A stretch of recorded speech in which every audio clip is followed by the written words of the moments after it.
Bom dia, sejam muito bem-vindos ao Artrópoda da Happy Hour. Vejo que tem bastante gente, isso é muito legal, fico feliz de ver que tem bastante gente interessada em ouvir um pouquinho sobre artrópodes. Então, o Artrópoda Happy Hour é um evento promovido pelo Grupo de Estudos de Artrópodes da Amazônia, o GEA. Hoje a gente vai ter dois palestrantes, o mestre Flávio Albuquerque e a doutora Eliana Buenaventura.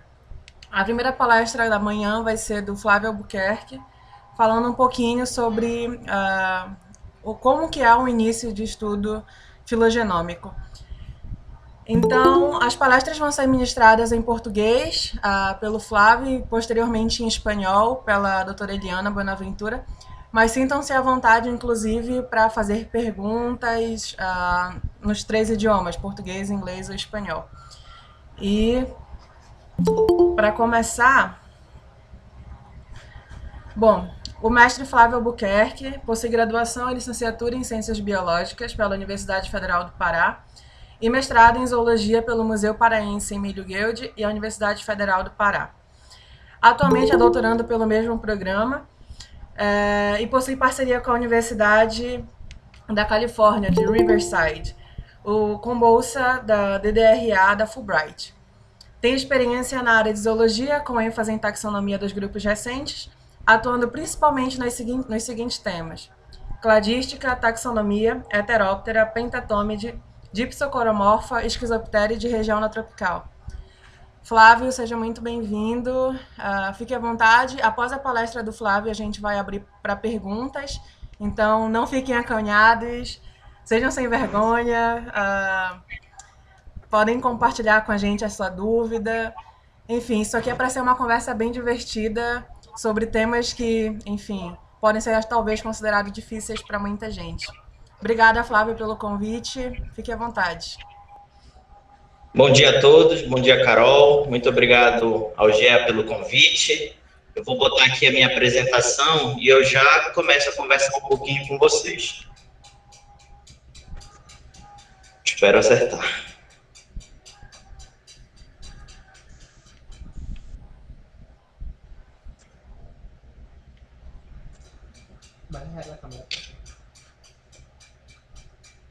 Vocês conseguem ver a minha tela? Sim, Flávio, tá tudo bem. Eu peço para vocês também que sempre deixem o microfone desligado, tá bem? Aí para não interferir na apresentação. E tá tudo certo, Flávio, você pode começar quando quiser. Perfeito. Eu acho que vocês vão escutar um barulhinho de vez em quando, que são pessoas entrando ou saindo aqui da plataforma do Google, então não é do meu computador e desculpem por isso. Então, muito bom dia, meu nome é Flávio Albuquerque, atualmente eu faço doutorado pela Universidade Federal do Pará e pelo Museu Paraense Emílio Guild. Acabei de voltar dos Estados Unidos, onde eu estava fazendo parte do meu doutorado de sanduíche na Universidade da Califórnia, em Riverside, e hoje eu vou dar o início a esse ciclo de palestras sobre filogenômica que a gente vai ter nesse final de semana e acredito que nesta semana e acredito que na semana posterior, mas o grupo do GE vai estar atualizando vocês sobre esses informes. Então, o título da minha palestra é Do Percevejo à Árvore, o início de estudo filogenômico. Quando eu recebi o convite do GE para falar um pouco sobre filogenômica, eu pensei muito na necessidade das pessoas que querem ingressar nessa área, entendeu? Que querem iniciar estudos filogenômicos, mas que estão completamente perdidas ou têm muito pouco embasamento, o conhecimento de base para desenvolver estudos filogenômicos. Então, a ideia da minha apresentação aqui é dar aquele norte, aquele pontapé, mostrar aquele pontapé inicial de um estudo filogenômico. Eu queria ressaltar que esse é o primeiro estudo filogenômico que eu estou desenvolvendo na minha vida, né? Eu comecei ele no final do ano passado, então eu tenho muitos dados preliminares, eu também, a cada dia que passa, eu estou me aperfeiçoando, eu estou conhecendo, estudando, me aprofundando, certo? e eu queria dar essa visão de alguém que também está começando para as pessoas que querem começar, principalmente, ou que estão nesse início de carreira. Então, filogenômica, o que seria isso? Filogenômica é um conceito multidisciplinar, né, que envolve essa área da evolução, tentar entender a evolução de um grupo, a relação de parentesco deste grupo, dessas espécies, desses táxons, envolvendo grande quantidade de dados genômicos, entendeu? Então, a evolução das tecnologias que permitiram o sequenciamento de DNA, de RNA, possibilitaram muito o avanço desses estudos filogenômicos. É uma área recente, por assim dizer, que tem essa grande quantidade de dados que envolve a área da evolução, da genética, da genômica, conceitos de bioinformática também, justamente porque, pelo fato de a gente trabalhar com essa grande quantidade de dados, a necessidade computacional, o requerimento computacional para processar esses dados é muito grande. Então, é um conceito complexo, muito amplo e muito legal também. Então, primeiramente, eu queria contar um pouco da minha história. Vocês já escutaram, né? Eu faço doutorado na UFPA, no Museu Guild. Em 2019, eu apliquei para uma bolsa de doutorado de sanduíche da Fulbright. Eu já tinha parceria com a Universidade da Califórnia, na qual minha orientadora trabalha, e eu tinha esse sonho de ir para lá e começar a desenvolver trabalhos nessa área molecular também. A minha história, né, na taxonomia já vem de alguns anos, então basicamente eu desenvolvi trabalhos de taxonomia, descrevi um gênero novo, várias espécies novas também de percevejos. Consegui essa bolsa da Fulbright e parti rumo à Califórnia, onde ficava a universidade que eu trabalhei lá no ano passado e nesse ano.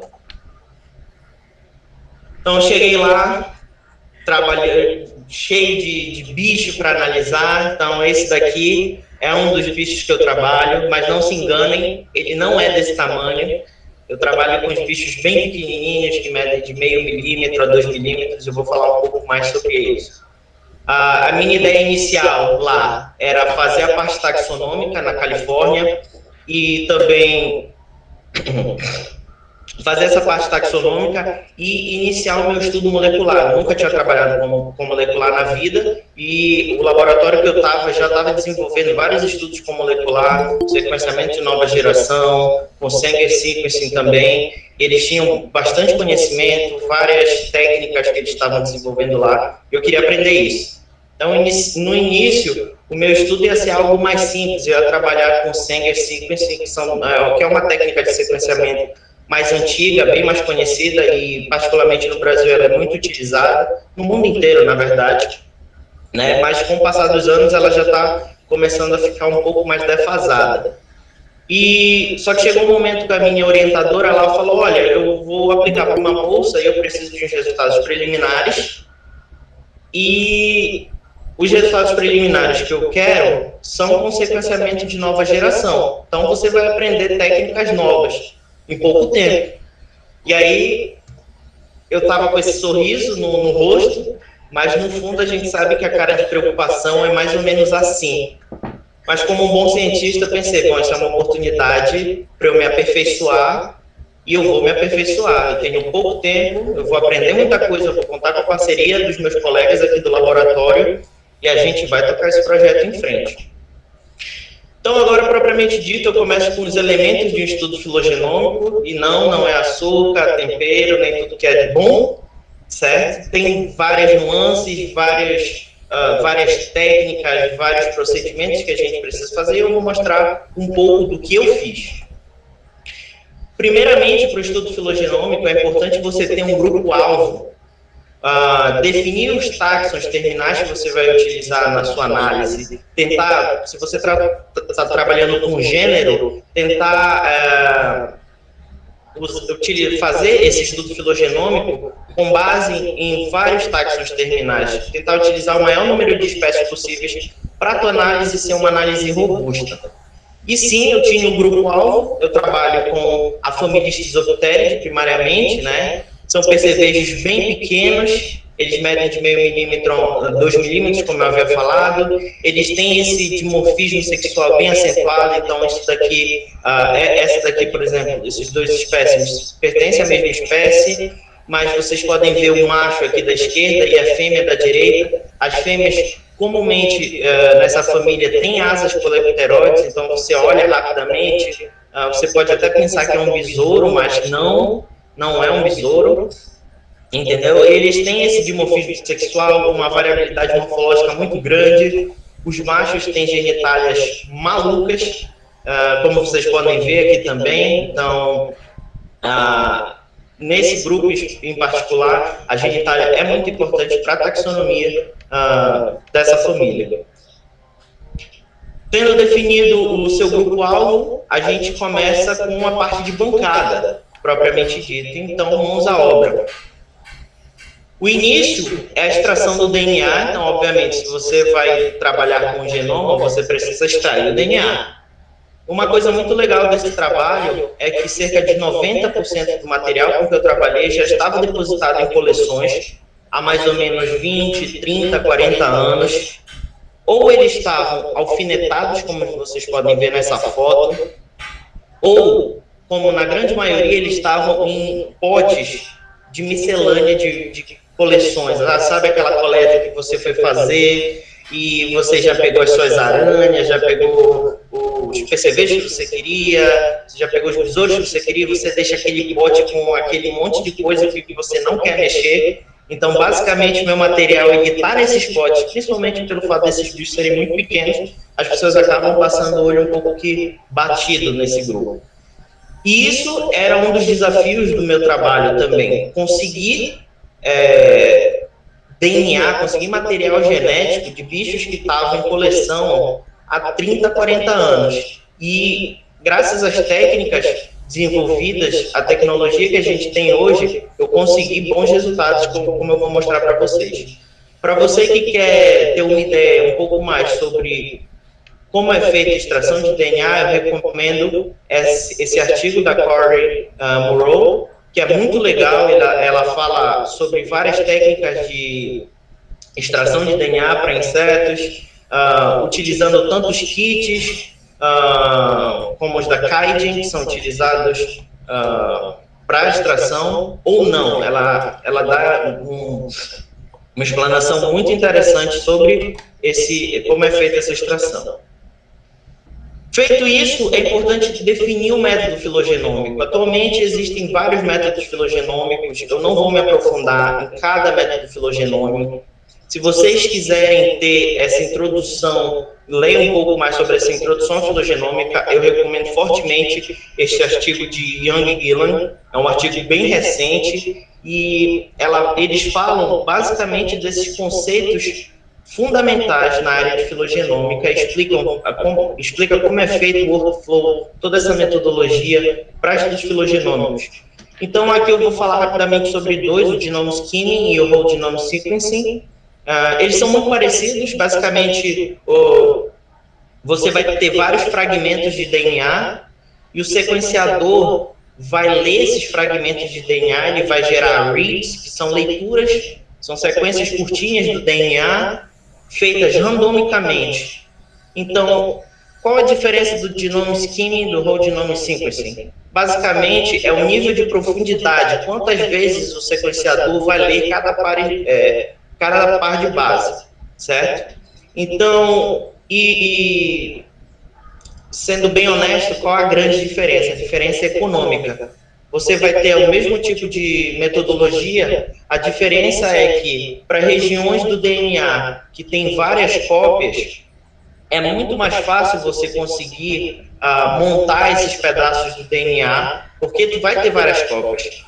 Para essas regiões que só tem, que elas não têm muitas cópias, como aqui no Random Sequencing do Whole Genome Sequencing que vocês estão vendo, para você conseguir obter reads dessas regiões que tem poucas cópias, você precisa aumentar muito a capacidade do sequenciador de ler, de gerar essas sequências. Então, isso fica muito mais caro. Dessa forma, eu acabei fazendo genome skimming. Isso dá também, você consegue dados muito legais, dados de genes mitocondriais. Então, para várias espécies eu consegui recuperar a mitocôndria completa, genes nucleares, então vale muito a pena. Falando um pouco sobre o Illumina, rapidamente, o sequenciamento de nova geração, ele, através da plataforma Illumina, que foi o que eu fiz, Illumina basicamente é o sequenciador, é a empresa que fabrica esses sequenciadores, tem várias categorias dos sequenciadores Illumina, tem o HiSeq, MiSeq, várias categorias. Como é que funciona o método, propriamente dito? A partir de fragmentos pequenos de DNA, do DNA que tu queres, do bicho que tu queres, né? Diferentemente do Sanger, que trabalha com fragmentos longos, esse daqui vai trabalhar sempre com fragmentos curtos de DNA, mais ou menos 270 pares de base. Você, tendo esse seu DNA, você faz a library preparation, que basicamente você vai colocar, você vai adicionar ao DNA de cada espécie marcadores específicos que vão conseguir informar a máquina, ao sequenciador, que aquela sequência X pertence àquela espécie X. A sequência Y pertence à espécie Y. Diferente do Sanger, no sequenciamento de nova geração, você faz sequenciamento de várias espécies ao mesmo tempo. Então, para o sequenciador entender de quem é aquela sequência, aquele fragmento de DNA, a gente tem que fazer a library preparation para adicionar isso que a gente chama de adapters. Então, rapidamente, eu tinha o meu bicho, eu botei ele numa solução de proteína K para fazer essa digestão por mais ou menos 24 horas, fiz a extração, no meu caso eu utilizei o kit da Kaigen, DNeasy, e a partir disso fiz a library prep, a library preparation, e mandei para o sequenciador, né? Fiz o sequenciamento na Universidade da Califórnia, a gente contratou uma empresa em outro estado dos Estados Unidos, não na Califórnia, que faz o sequenciamento. Eles fizeram o sequenciamento em mais ou menos 3 semanas, e se não estou enganado, eles cobraram cerca de $600, e naquele tempo a gente estava sequenciando cerca de 90 espécimes, não só de esquizoptérias. Então, da feita que eu vou voltar aqui. Você fez o sequenciamento, a empresa vai te mandar os dados. Então, a empresa te manda os dados, certo? As suas leituras, e não é tão simples. Quando a empresa manda, ela já não manda o A, o T, o C, o G, tudo bonitinho. Eles vão mandar um arquivo chamado raw reads. Basicamente, são arquivos que você tem que ainda processar, são gráficos que você tem que processar, utilizar um pouco do seu conhecimento de bioinformática, até obter sequências dos seus bichos propriamente ditos. Então, o primeiro passo é fazer o controle de qualidade, que é o momento que você vai remover sequências que têm baixa qualidade, que você recebeu, e remover os adapters, aqueles marcadores que você colocou nas suas sequências, eles não são importantes para a sua análise. Então, você tem que deletar porque eles, propriamente dito, não fazem parte do material genético do seu bicho. Para isso, eu usei o FastQC, que faz a visualização desses dados, e o Thermomatic. Eu também não vou me aprofundar na metodologia propriamente dito, nos softwares, mas tem muita coisa disponível na internet. O segundo passo é fazer o assembling. Basicamente, você tem o seu genoma, você vai conseguir obter vários reads, que, de novo, são as sequências curtas e randômicas do teu genoma, né? E basicamente isso aqui esse passo é como montar um quebra-cabeça. Esses reads, eles são de várias partes do genoma. Então, tu precisa de um software que vai sobrepor esses reads aqui e transformá-los num contig. O contig, basicamente, é a sobreposição, a combinação desses reads numa sequência longa desse DNA. E aí tu vai conseguir, a partir de um genoma de referência, por exemplo, no caso que eu fiz, saber da onde pertence no teu genoma aquele bicho. Existem 2 tipos, né? Eu fiz esse assembly baseado no genoma de referência, então eu já tinha o genoma de um Schizopterid todo anotado, depositado no GenBank. Então, utilizei isso como genoma de referência. Para quem não tem nada, não conhece teu bicho, tu vai começar um sequenciamento, tu vai fazer esse assembly sem um genoma de referência, tu vai fazer o que eles chamam de novo assembly. Eu, particularmente, ainda não fiz isso, não tive oportunidade.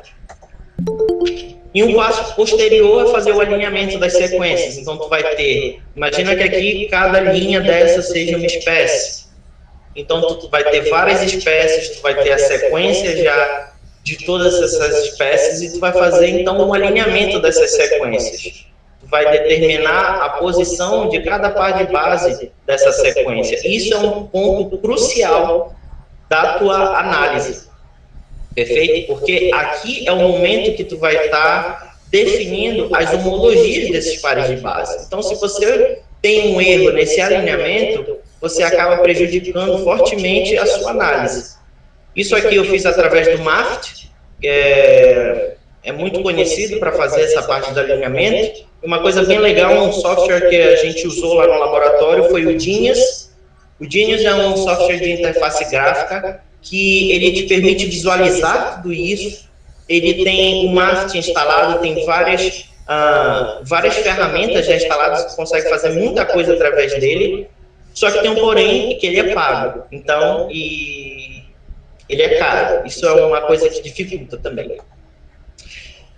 Posteriormente, eu fiz a concatenação. Você tem dois tipos. Esse foi o tipo de análise que eu fiz. Eu concatenei. Basicamente, você vai ter as espécies com os seus genes. Vai ter vários genes. E o que é concatenar? Você vai juntar, você vai agrupar esses diferentes genes como numa espécie de supermatriz. Só que tem uma questão. Você considera, nesse sentido, que os genes têm padrões evolutivos iguais, certo? O que não necessariamente é verdade, porque genes eles sofrem pressões, genes diferentes sofrem pressões evolutivas diferentes, eles podem evoluir de forma diferente. Para isso, quando queres analisar dessa forma, tu usa análise de coalescência, que eu não fiz ainda. Então, são dados preliminares, eu estou avaliando todas essas possibilidades. Posteriormente, é importante, é um passo crucial, você definir os modelos evolutivos,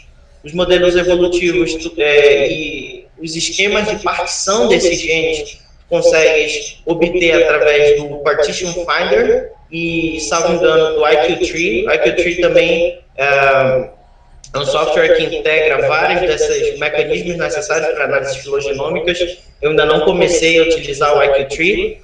Por agora, eu fiz as minhas análises de máxima verossimilhança utilizando o RaxML, através da plataforma do Cypress, que é um website, basicamente, que ele tu faz o upload dos teus dados, das tuas matrizes, e tu consegue rodar as tuas análises através dessa plataforma. É muito legal, mas, em contrapartida, tu vai ter análises um pouco mais superficiais, de certa forma. Talvez esse não seja o termo, porque tem alguns parâmetros, por vezes, que tu não consegue modificar. Então, eu recomendo o IQ-Tree, é algo que eu vou fazer algo que eu vou começar a utilizar posteriormente. E aí, eu queria mostrar um pouco só dos meus resultados, 2 slides bem simples, eu não vou discutir muito, porque são dados bem preliminares, eu estou trabalhando nisso. Então, isso aqui é o genoma completo mitocondrial de uma espécie, que eu consegui com 30 anos no material de miscelânea. Isso é muito legal, porque você imagina a quantidade de genes, a quantidade de dados que, através desse sequenciamento de nova geração, eu consegui obter. Então, eu tenho muito dado para analisar. Isso é algo fantástico. E aqui, só para mostrar a árvore, do Percevejo a Árvore, lembrem do título. A árvore. Eu não vou discutir essa árvore de novo, é bem preliminar, certo? Mas eu posso mostrar para vocês que é possível, sim, de um material antigo, utilizando técnicas um pouco mais caras, realmente, mas que vão te dar resultados bons, tu consegue trabalhar, tu consegue ter um grande volume de dados para fazer análises de grande robustez. Bom, era isso. Eu só queria dar agora alguns conselhos para vocês. Eu espero que vocês tenham gostado. E eu queria reforçar que também eu estou iniciando, então eu tenho muito mais dúvidas do que respostas. Né? E eu queria dar, a partir disso, da minha experiência, alguns conselhos. Primeiro, fiquem de olho nas oportunidades. A gente vive num país que tem uma situação que a gente muito bem conhece. Então, é importante a gente estar de olho naquela oportunidade que está pintando, porque talvez ela seja a única que tu vai ter. E isso eu consegui ter a partir daquele edital da Fulbright, que eu sou muito grato, e que me deu essa oportunidade de ir aos Estados Unidos e começar a desenvolver de trabalho. Atualize-se. A filogenômica é um campo que está em constante mudança, atualização. Então, leia sobre os softwares, sobre as atualizações dos softwares, sobre tudo que está saindo, porque está saindo muita coisa em muito pouco tempo. Então, se você não se atualiza, você acaba ficando para trás. Faça parcerias. É muito importante a gente sair um pouco do nosso quadradinho e fazer essas parcerias, porque principalmente para técnicas como essas, que tu precisa de uma capacidade muito grande de entender sobre várias coisas diferentes, entendeu? Então, coisas que tu não sabe muito bem, mas que tem aquele colega lá em outro país ou em outro estado, em outra universidade, que tem um pouco mais de domínio, faça essa parceria e você vai ter bons resultados. E divirta-se, porque ciência é algo bem complexo, bem trabalhoso, e se você não está feliz, cara, talvez você não esteja fazendo do jeito certo. E é isso, galera. Queria agradecer a todo mundo que colaborou com a minha pesquisa, todas as instituições que me deram esse suporte, a minha família, os meus orientadores, ao GE, do qual eu faço parte, que me convidou para fazer essa palestra. E é isso, galera. Muito obrigado. Muito obrigada, Flávia, pela belíssima apresentação. Foi muito, muito bom mesmo poder ouvir um pouquinho da tua experiência, um pouquinho de como foi para ti esse tempo trabalhando com filogenômica. E agora, pessoal, a gente abre para perguntas. Fiquem à vontade para fazer perguntas e o Flávio fica à disposição para responder. Vocês podem ligar o microfone ou então, se não ficarem tão à vontade, podem deixar uma pergunta no chat.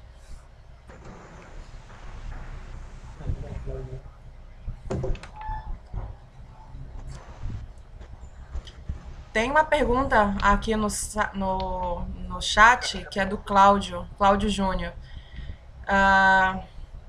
Ele perguntou, Flávio, só consegue obter sequenciamento de material antigo fora, no exterior?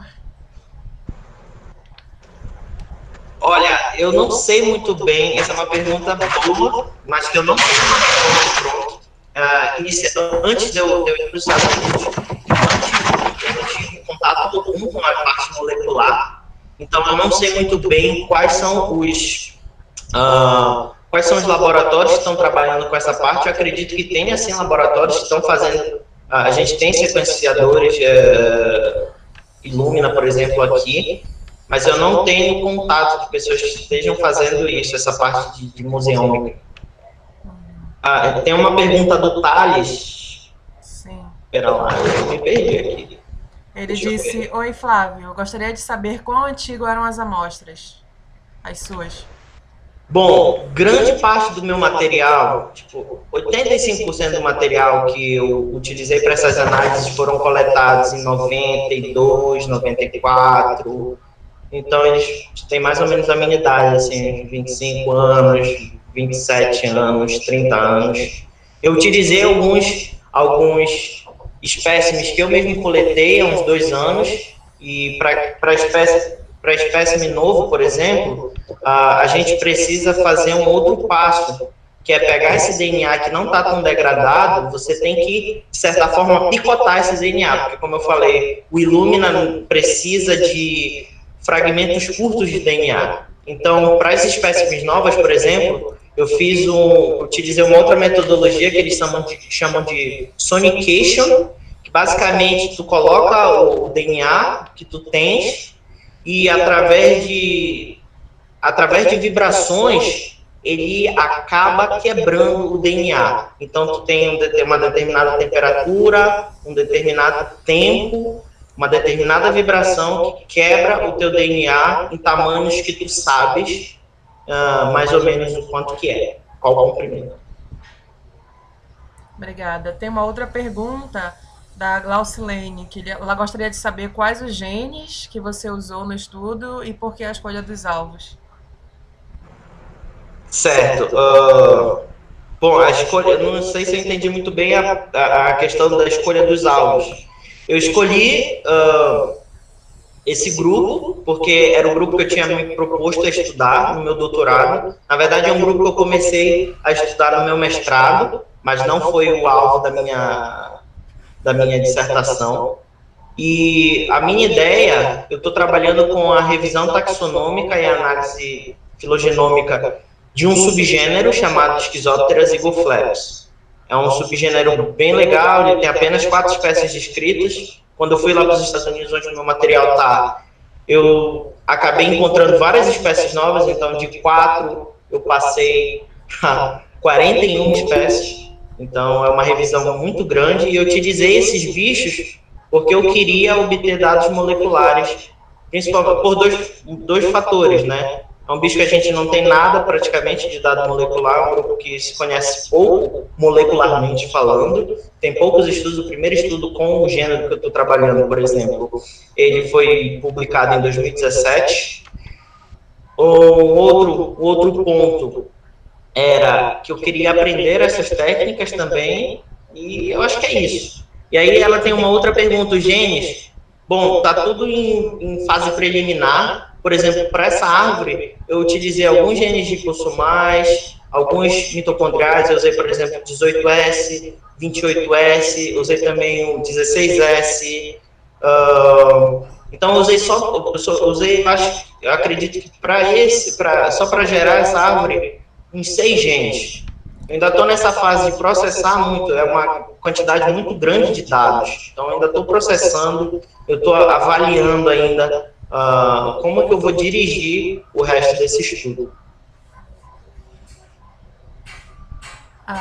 Obrigada. Alguém mais tem alguma pergunta? A gente vai abrir mais espaço para mais uma pergunta, se tiver. Não fiquem com vergonha, liguem o microfone, vocês podem ficar à vontade para fazer perguntas em inglês, em espanhol. A gente tenta se entender, a gente não quer que a língua, o idioma seja um limitante para a gente ter essa conversa aqui. Alguém mais? Pode deixar também no chat se quiser, mas eu incentivo vocês a ligarem o microfone para a gente poder conversar aqui e não ficar tão monótono.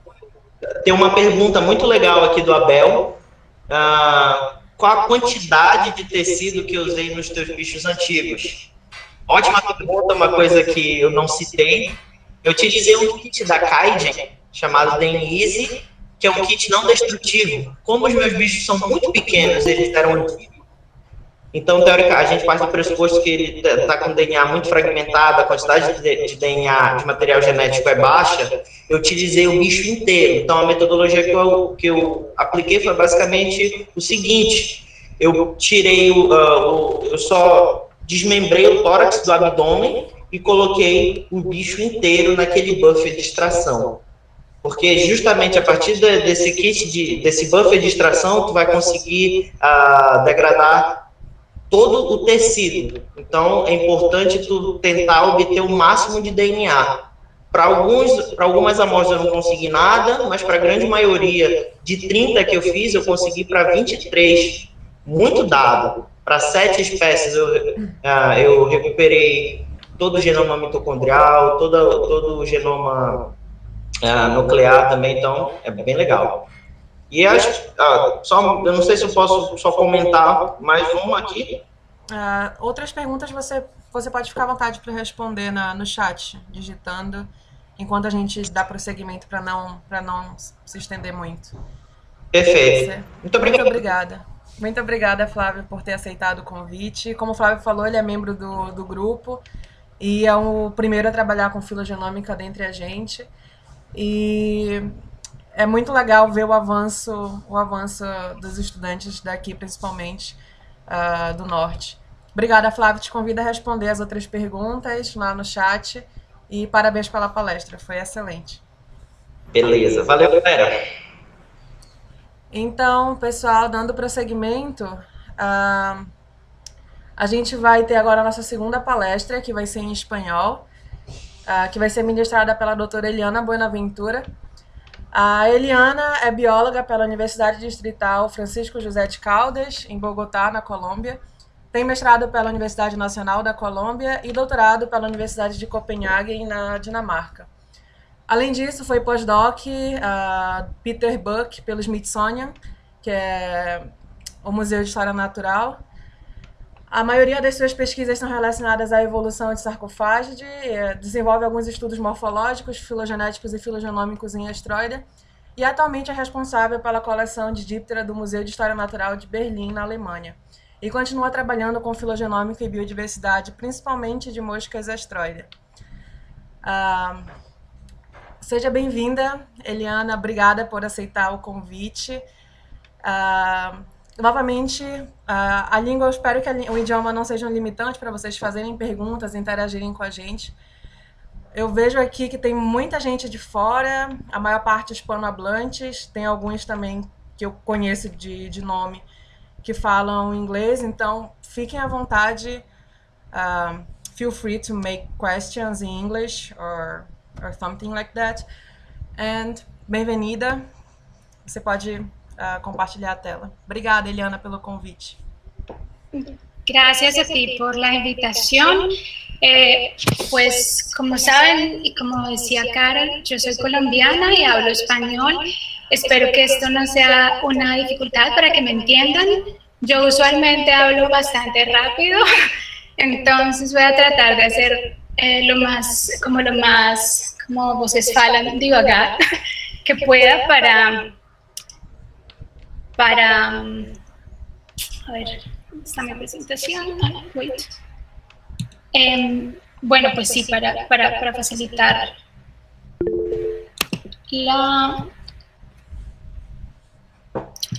la charla. Bueno, no importa. Yeah, it's okay. Entonces, bueno, finalmente lo que les quería presentar es una perspectiva filogenémica de los Oestroidea, que incluye varias familias de las que les voy a hablar en un momento. Pues en principio vamos a hablar de filogenómica, ¿cierto? En donde, bueno, acá tengo una definición, y si nos referimos al artículo que había mencionado antes Flavio, escrito por Andrew Young y Jessica Gillum el año pasado, ellos presentan dos objetivos grandes de la filogenómica, que son inferir relaciones filogenéticas y entender los mecanismos moleculares de la evolución, o también entender las funciones posibles de los genes que se utilizan en estas reconstrucciones. Si quieren, digamos, un poco más de detalles sobre esto, igual que Flavio, les recomiendo el paper de Jessica y Andrew, pero bueno, también ahora hay varias revisiones que han ido saliendo sobre estos métodos, y yo me siento muy contenta de que seamos nosotros, los de nuestra generación, los que facilitamos ese acceso al conocimiento, porque pues definitivamente fue nuestra generación la que vivió el antes y el después de la democratización de la información. Entonces también me siento muy orgullosa de que sean ellos, colegas de mi generación, los que están facilitando el acceso a este tipo de conocimiento especializado. Entonces, bueno, yo estudio la superfamilia Oestroidea. En realidad, como lo decía Carl, yo no trabajo con todas estas familias. Particularmente yo estudio sobre sarcofagia. Pero, bueno, los estudios filogenómicos permiten capturar una cantidad de datos enorme que me ha permitido expandir mi nicho de trabajo a otras familias relacionadas con los sarcofagios, y pues he incluido entonces grupos de otras familias como los califóridos, que están acá, metalizados, que son súper conocidos para todos, los mesembrinelidae, los rhinidae, que están principalmente en África, en Asia, y bueno, hay una especie en Bahamas, pero pues no están, digamos que no son familiares para nosotros en Centro y Sudamérica. Bueno, también están allí los taquínidae, que son súper diversos, los oestridae, los rhinophoridea, que son un poquito menos conocidos, y bueno, estas dos familias enigmáticas, cada una con una especie, Ulurumaidae y Mystacinoidae. Estos grupos son súper diversos. en su biología, en su ecología, en sus hábitats, en sus patrones de comportamiento. Y dentro de todos ellos yo me he interesado, como les decía, en la familia sarcofágica. Ay, ¿qué pasó? Ya, perdón. Y la familia sarcofágica me interesa no solo porque ha sido conocida siempre por su importancia forense, sino porque ellos cumplen un montón de roles en los ecosistemas que no están tan bien conocidos. La importancia forense de estos grupos ha sido resaltada siempre, pero sus hábitos como parasitoides, como descomponedores, no son tan conocidos. Entonces, esto es lo que siempre me ha llamado la atención. Además, esta familia incluye un montón de especies que tienen unos hábitos que se encuentran en todas las demás familias de los Oestroidea, ¿sí? Entonces, eso también me causa mucho interés, como un grupo, como los sarcófagos, pueden cumplir tantos roles tan diversos en los ecosistemas. Entonces, pues sí, son diversos ecológicamente, pueden ser parásitos, pueden ser polinizadores, han sido utilizados como organismos modelo en biología, por ejemplo, dentro de los Oestroidea hay muy pocos genomas secuenciados, pero uno de los que sí se ha secuenciado es de un sarcofágido que se utiliza en estudios, por ejemplo, de expresión génica, en el estudio de la diapausa, en los insectos, y bueno, sí, como organismos modelos, y pues son descomponedores súper importantes, tanto en ambientes urbanos como en ambientes un poco más conservados. Los sarcófagos se dividen en 3 subfamilias. Los Myctogramminae, que tienen como 650 especies, algo así, los Panemacronychinae, que es la subfamilia más pequeñita de la familia, y los Sarcophaginae, que tienen como unas 2.300 especies y son sobre todo súper diversos en el Neotrópico. Los sarcofágidos son conocidos además porque su morfología externa es aburrida. Cuando yo digo aburrido, todos los brasileños siempre se ríen porque al parecer la palabra aburrida es muy divertida en portugués. Yo no estoy muy segura, pero el tema es que la morfología externa es súper homogénea, pero al parecer estos patrones de coloración como tan homogéneos en la familia parece ser una condición ventajosa. Y aquí entonces a los amigos coleopterólogos que me están escuchando les voy a preguntar, ¿qué es esto? ¿Esto es una mosca o qué cosa es? Y pues levanten la mano, pueden hablar, yo creo. No es una mosca, efectivamente, es un escarabajo, un gorgojo, como le decimos en Colombia, de la subfamilia Conoderidae. Estos escarabajos son conocidos por sus patrones de coloración relacionados con la evitación de depredadores. De manera que estos escarabajos han mimetizado la coloración de los sarcofágidos, porque al parecer esta coloración es indicadora de organismos que son buenos voladores y entonces ellos pueden evitar la depredación a través de estos colores. Entonces, al parecer, esta coloración de los sarcofágidos podría ser ventajosa.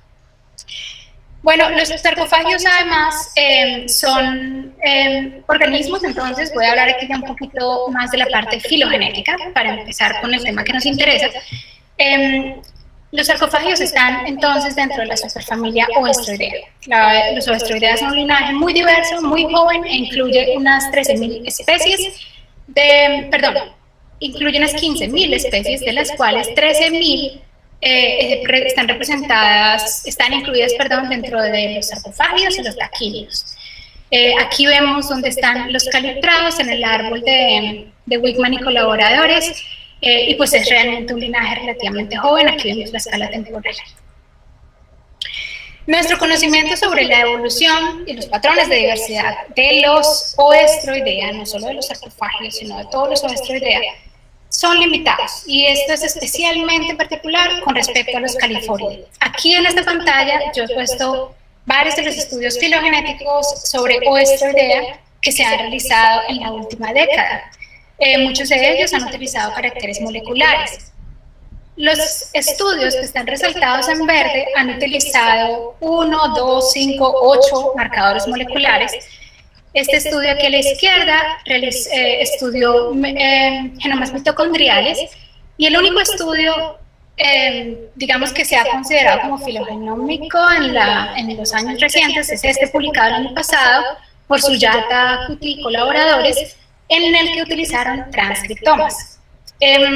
Digamos que en todos estos estudios hay un factor limitante que es común, y es que identificar los loci ortólogos en taxa distantes evolutivamente ha sido complicado. Y esto hace que las hipótesis filogenéticas que se tienen estén débilmente soportadas. Hay otro factor limitante también, y es que siempre estamos limitados en cuanto a la cantidad de taxa que podemos incluir en nuestros análisis y también en la cantidad de datos moleculares o ambos. Entonces, ocurre que al agregar más especies del taxón de interés, las filogenias se vuelven inestables y varían en su resolución filogenética debido a que pues, ha habido un bajo muestreo de los taxa del taxón de interés. Entonces, las soluciones que siempre que están siempre presentes allí son, pues, lo que nos dicen los journals siempre es que hay que colectar más datos, en términos de taxa y en términos de loci. Yo primero les voy a hablar un poquito de la colección de más datos a través de la inclusión de nuevos taxa en estudios filogenéticos. Entonces, pues bueno, obviamente lo que yo hago para colectar más taxa es ir al campo, ¿cierto? Y colectar moscas. Como muchas de las moscas con las que he trabajado, particularmente los sarcofágidos, se ven atraídos por cebos en descomposición. Entonces, pues obviamente cuando yo voy al campo utilizo trampas, por ejemplo, como las malays, como las Bransomeren-Riding, cebadas con pescado en descomposición o pollo, frango en descomposición, pero también utilizo cebos artificiales. Cuando quiero hacer colectas un poco más dirigidas, utilizo redes entomológicas.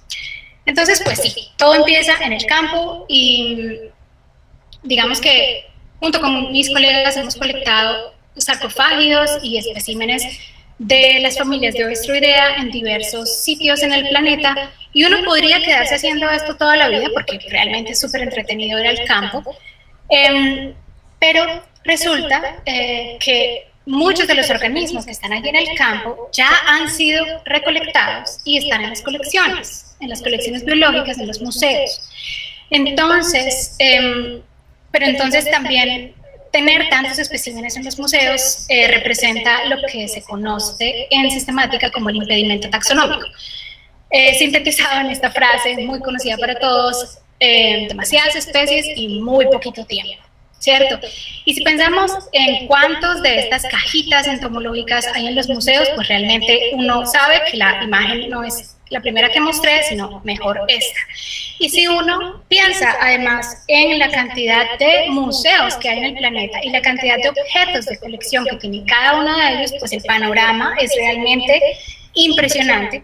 Y pues el reto que tienen los biólogos, tanto para describir la biodiversidad del planeta como para entender la evolución de esta biodiversidad, pues es enorme, ¿sí? En el Museo de Historia Natural de Berlín, por ejemplo, tenemos como unos 30 millones de objetos de colección. Un objeto de colección es cada espécimen o parte de un espécimen que tiene el museo en su colección. En Brasil, por ejemplo, hay otros museos enormes, como el de la Universidad de Sao Paulo, que tiene como 8,5 millones de objetos de colección. El Museo de la Amazonía, de Limpa, que tiene como 7,200,000 de ejemplares. Y bueno, el infortunadamente casi desaparecido Museo de Río de Janeiro, que tenía unos 20 millones de ejemplares. Por fortuna, de manera muy dedicada, nuestros colegas de Río de Janeiro están haciendo una reconstrucción impresionante, apoyados por colegas no solo de Brasil, sino de otras partes del mundo, y pues esperamos que próximamente tengamos una colección abierta también allí en Río de Janeiro, donde podamos seguir haciendo trabajos. Entonces, pues bueno, una parte de la biodiversidad del planeta ya fue colectada y están las colecciones biológicas, pero tenemos demasiadas especies y muy poco tiempo. Estos son los retos a los que nos enfrentamos y pues tendríamos que estar avanzando más rápido si tenemos en cuenta que muchos hábitats están desapareciendo y que posiblemente hay muchas especies que no vamos a poder estudiar, sino que se van a extinguir primero. Entonces hay que pensar en una planeación experimental eficiente de nuestro trabajo. También tenemos que usar nuevas tecnologías, tanto para los análisis moleculares como morfológicos, y pues de nuevo hay que generar más datos y hacer mayor integración de datos. Aquí en esta parte de la presentación yo me voy a centrar particularmente en los métodos de recolección y preservación y cómo esto impacta en los estudios moleculares y en la secuenciación. Entonces, para la recolección existen varios métodos, ¿cierto? Aquí he listado varios. A veces, por ejemplo, cuando uno utiliza pan traps, las cuales tienen agua y jabón, estos son para los no conocedores de este tipo de trampas, aunque yo creo que la mayoría las conocen, son unos platos de diferentes colores en donde se mezcla agua y jabón y entonces se utilizan para recolectar insectos. Aquí vemos que no solo se utilizan para recolectar insectos, sino que en el campo algunos organismos les dan otros usos. En la preservación, entonces casi siempre los especímenes se montan en seco, en alfileres, o se guardan en etanol a diferentes concentraciones. Y bueno, ya más recientemente se está promoviendo la recolección de especímenes en nitrógeno líquido. Y finalmente, pues bueno, hay varias maneras de secuenciar y de acceder a los datos moleculares y a las secuencias del material genético de los organismos que recolectamos. Aquí yo he incluido algunos de los métodos que uno podría utilizar para estudiar, pues para responder diferentes preguntas en biología. Este listado de métodos no es comprensivo, son simplemente unos ejemplos. Cuando hablamos de secuenciación, entonces tenemos que tener en cuenta que hay como dos grandes mundos: singular sequencing, que generalmente necesita ADN de muy buena calidad, ADN en secuencias muy largas, mientras que los métodos más recientes de Next Generation Sequencing pues trabajan con secuencias mucho más cortas. Esto ya lo explicó Flavio muy bien en su presentación, así que yo no voy a profundizar aquí. Pero lo que sí quiero decir es que estos tres paneles de información que yo tengo acá se relacionan entre sí, tenemos que tenerlos muy presentes en estudios filogenómicos, porque dependiendo cómo colectamos nuestros ejemplares y cómo los preservamos, pues vamos a obtener ventajas o desventajas cuando analizamos los datos moleculares. Entonces aquí, de una manera muy informal, yo he decidido hacer una evaluación de esos métodos de secuenciación con base en el éxito que se puede tener dependiendo de cómo fueron preservadas las muestras que se utilizan en estos estudios. Entonces, me encanta, es así como el éxito total y todas las demás categorías, aceptable, desconocido, ni pensarlo. Bueno, es una clasificación informal que yo quiero hacer como para explicarles esto de una manera un poco más dinámica. Entonces, si utilizamos material montado en seco, realmente el único método que ha demostrado que puede utilizar ejemplares en seco y lograr extraer genes, loci, que son útiles en estudios filogenómicos, son el método de los elementos ultraconservados o UCEs, y este método yo les voy a explicar un poquito más adelante, pero por ahora vamos a dejar simplemente de esta manera. Genomas, no se pueden amplificar genomas completos utilizando material de museo, al menos con los métodos que existen hasta hoy, pero esperemos que en el futuro pues haya una manera de acceder a genomas utilizando material de museo. Si colectamos nuestro material en etanol, vamos a preservar el ADN mejor y entonces tenemos acceso a muchos más métodos, ¿cierto? Entonces, acá, por ejemplo, podemos hacer barcoding, podemos hacer anchor hybrid enrichment, que es otro de los métodos similar a elementos ultraconservados, y a veces podemos secuenciar genomas, dependiendo de qué tan fresco esté el ejemplar. Y pues el nitrógeno líquido es como el método ganador, ¿no? El nitrógeno líquido permite conservar muy bien el ADN de las muestras, pero, y esto me ha pasado cuando yo he recolectado ejemplares en nitrógeno líquido, es que normalmente uno lo que hace es colectar la mosca o el insecto o la parte del tejido que uno quiera y la introduce en un vial vacío completamente, cierra el vial por supuesto tiene que estar etiquetado completamente para poder hacer un rastreo de las muestras, y lo que pasa es que cuando el vial entra en el nitrógeno líquido y el organismo se cristaliza, pasa que si el vial vibra mucho, que si hay demasiado movimiento de los viales y se agita este vial, cuando llega al laboratorio, pues imagínense como cuando ustedes agitan muy fuertemente un pedazo de hielo, pues se fragmenta en 1000 pedazos y hay estudios, por ejemplo, estudios de morfología que no se podrían hacer con ese tipo de ejemplares. Eso no le pasa a todo el mundo, pero a mí me ha ocurrido. Entonces, es solo como para hacer ese comentario que, bueno, se preserva muy bien el ADN, pero a veces las características morfológicas no se preservan tan bien. Y bueno, ahora finalmente vamos a hablar de los LOCI. Y voy a hablar acá, pues ya como de filogenómica en forma. Entonces, como nos contaba Flavio, pues, ¿de qué se trata finalmente con los métodos de filogenómica? Es acceder a material genético que pueda ser utilizado para la reconstrucción filogenética de los organismos de nuestro interés, ¿cierto? Se trata de acceder a secuencias, que sean confiables, que sean una secuencia representativa de los nucleótidos que están en el genoma del organismo y que pues estén en una cantidad abundante para que puedan ser usados en un análisis filogenómico. Entonces se trata de secuenciar. Cuando hablamos de secuenciación hay un término que se usa muy frecuentemente que es cobertura, coverage en inglés, y simplemente se trata de cuántas secuencias individuales representan cada nucleótido en la secuencia consenso, ¿cierto? Entonces acá son 3, acá por ejemplo son 2.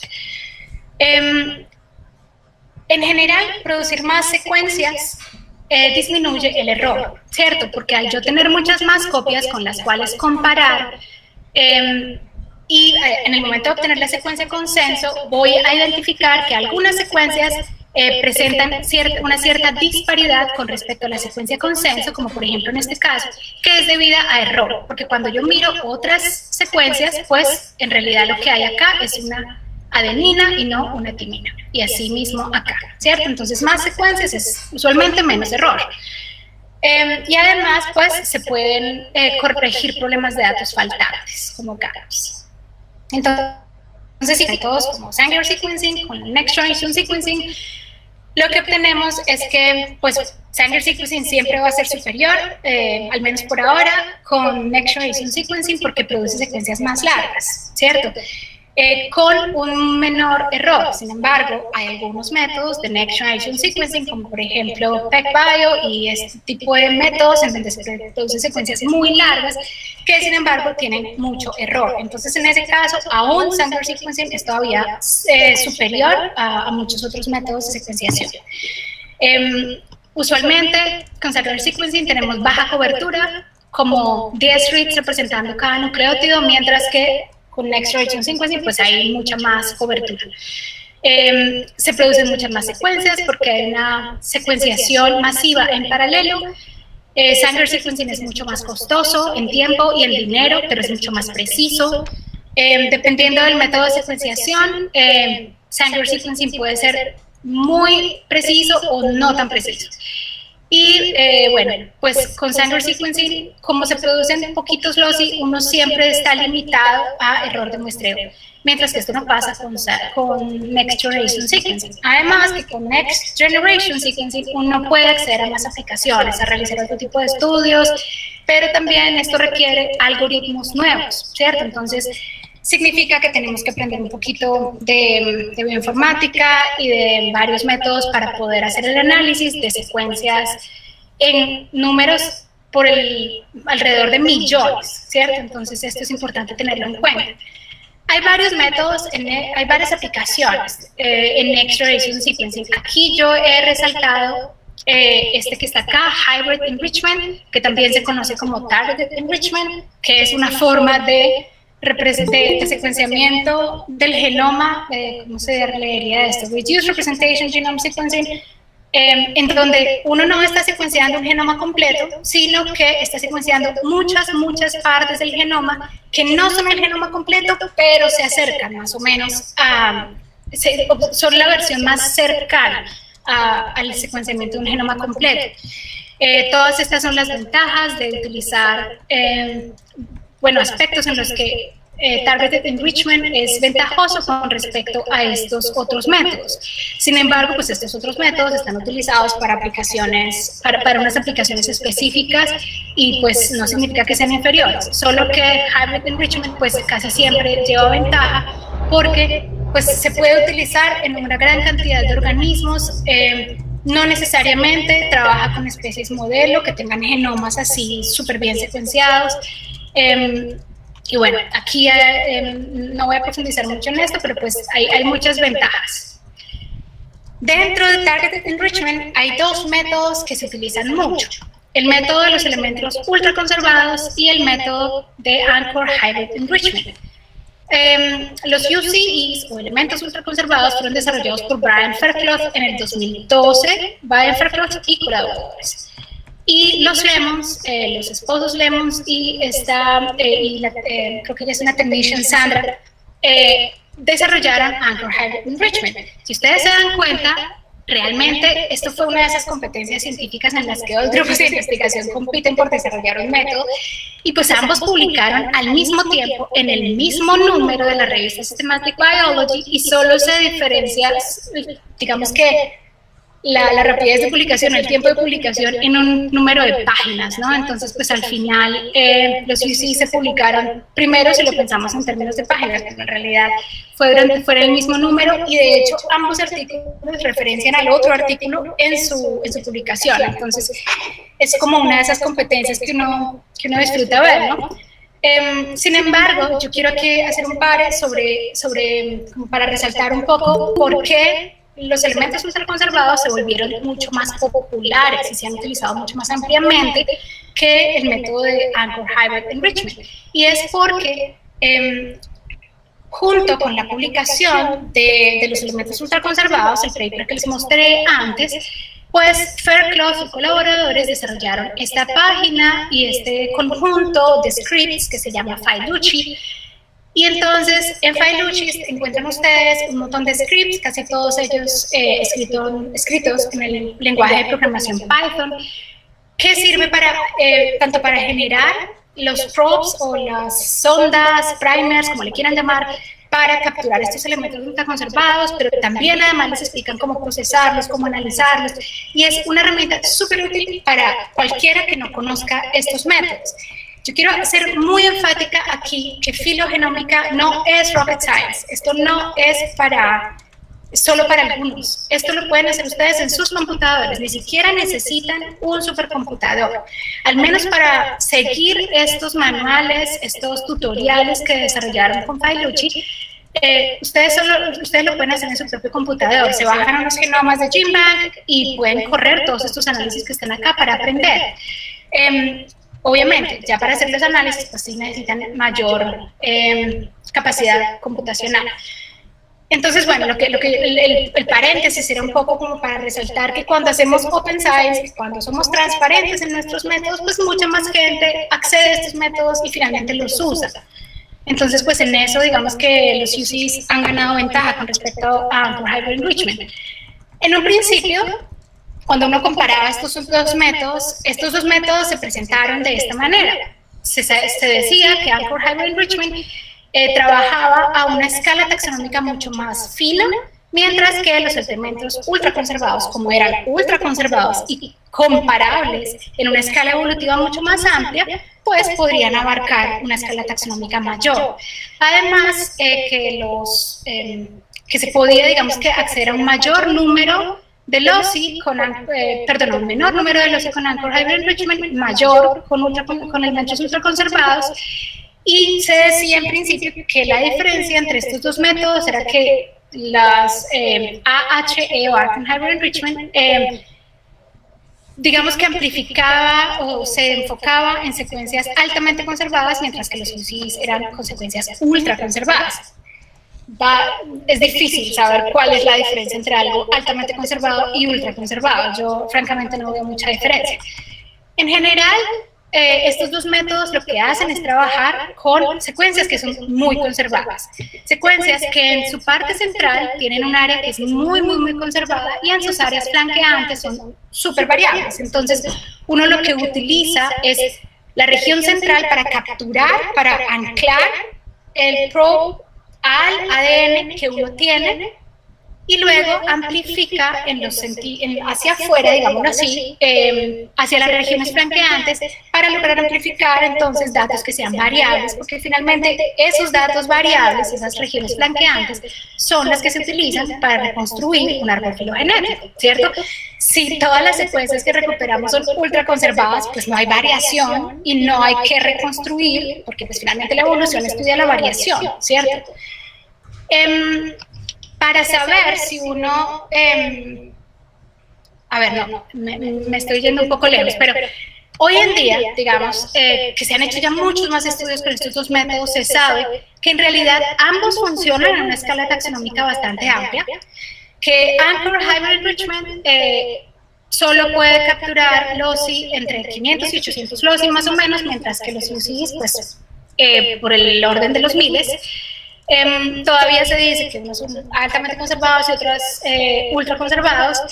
Y lo que se sabe hoy en día también es que cuando se desarrollan los probes o los primers, digámoslo así, para amplificar loci utilizando Anchor Hybrid Enrichment, uno amplifica regiones codificantes, mientras que con los elementos ultraconservados uno amplifica tanto regiones codificantes como no codificantes, pero esto depende del diseño de esos primers, ¿sí? Para los dos métodos, realmente eso depende de cómo uno diseña los primers. Si los primers están basados en regiones codificantes, pues vas a amplificar regiones codificantes, ¿cierto?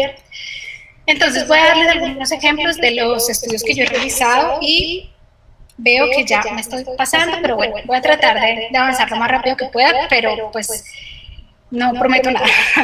Entonces, en el primer estudio que yo hacía, utilicé Anchor Hybrid Enrichment para resolver las relaciones filogenéticas de las subfamilias de sarcófagi, ¿cierto? Entonces resulta que por allá en los años 90 se pensaba que los sarcófagine estaban más cercanamente relacionados con los paramacroníquine debido a que compartían esta estructura. Y pues acá ustedes me van a decir, pero pues realmente estamos comparando tubos Eppendorf. Pero pues esta es una ilustración simplemente para representar el falo de una mosca utilizando tubos. Entonces pues el tubo de afuera es el tubo fálico, esta tapita que está aquí es el yuxta y este tubito pequeño vamos a llamarle el tubo del esperma. Entonces resultaba que se había encontrado que los paramacroníquenes y los sarcófagines compartían el yuxta, la tapita, ¿cierto? Entonces se hipotetizaba que por el hecho de que ellas dos compartieran esta tapita, entonces posiblemente eran grupos hermanos. Entonces yo quería probar esa hipótesis filogenética y entonces utilicé Anchor Hybrid Enrichment. Esto ya se publicó el año pasado en este artículo que está acá. Entonces yo utilicé en este estudio solo muestras conservadas en etanol y obtuve una topología completamente resuelta con nodos bastante bien soportados. Entonces lo que encontré es que con este método logré probar que pues efectivamente las subfamilias de los sarcofágidos son monofiléticas y que ha habido una radiación rápida dentro del género sarcófaga y pues por ende dentro de la subfamilia sarcofágine. Algo interesante que encontré en este estudio era que pues los caracteres morfológicos estaban en conflicto con los caracteres moleculares, porque si se fijan en este nodo que yo estoy señalando acá, pues ese nodo nos está diciendo que realmente los mictogramine son el grupo hermano de los paramacroníquine. Y eso significa que es posible que hayamos estado haciendo una mala interpretación, una interpretación incorrecta de las estructuras morfológicas fálicas de los sarcófagos. Esto es algo que se puede lograr, digamos que esto es un ejemplo de lo que se puede hacer con este tipo de estudios filogenómicos en los que ponemos a prueba hipótesis basadas en morfología, ¿cierto?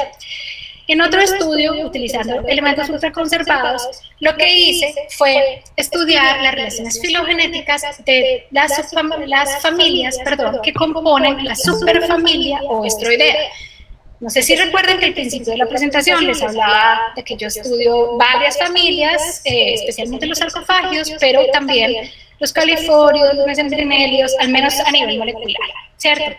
Este artículo sale pronto en la revista Systematic Entomology y lleva este título, ¿cierto? Y acá les voy a contar por qué señalo yo con rojo esta parte del título que dice Protein Encoding. Y es por lo siguiente. Yo les hablaba de que algo digamos que determina qué tipo de secuencias obtienes en los estudios filogenómicos es el diseño de tus props o el diseño de tus sondas o primers, como les queramos llamar. Resulta que, pues, ya durante los últimos años se han desarrollado conjuntos de primers que pueden amplificar elementos ultraconservados para diferentes grupos de insectos. Entonces, por ejemplo, en este artículo, Brian Fairclough, que es el mismo que desarrolló Filucci, UCs, bueno, todo eso, él publicó conjuntos de sondas para capturar UCs de estos grupos, ¿sí? De arácnidos, coleóptera, díptera, incluido Hemiptera y Lepidoptera. ¿Sí? Para el momento en el que publicó esto, yo ya estaba haciendo mi estudio de los UCs.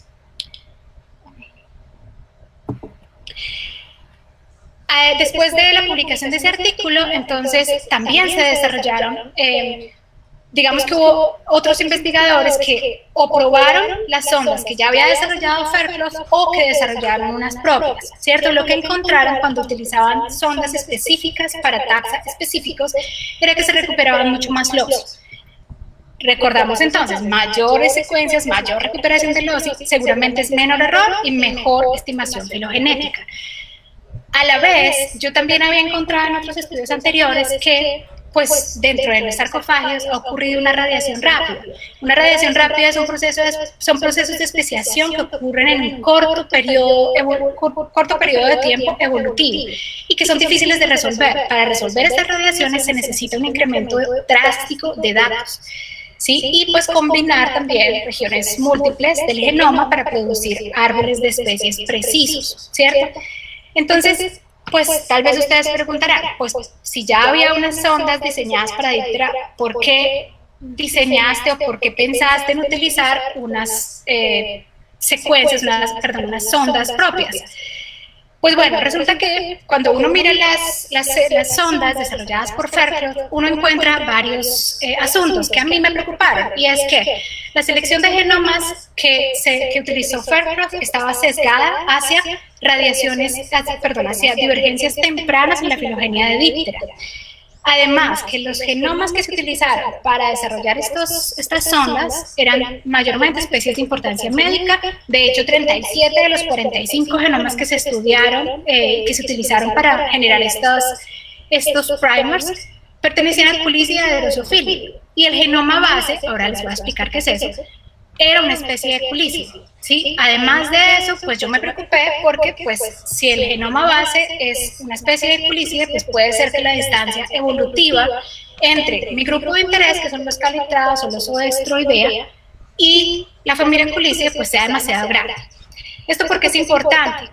Porque el genoma base es el genoma, cuando uno va a diseñar los props o las sondas, uno lo que hace es alinear varios genomas, como yo estoy mostrando aquí en la imagen.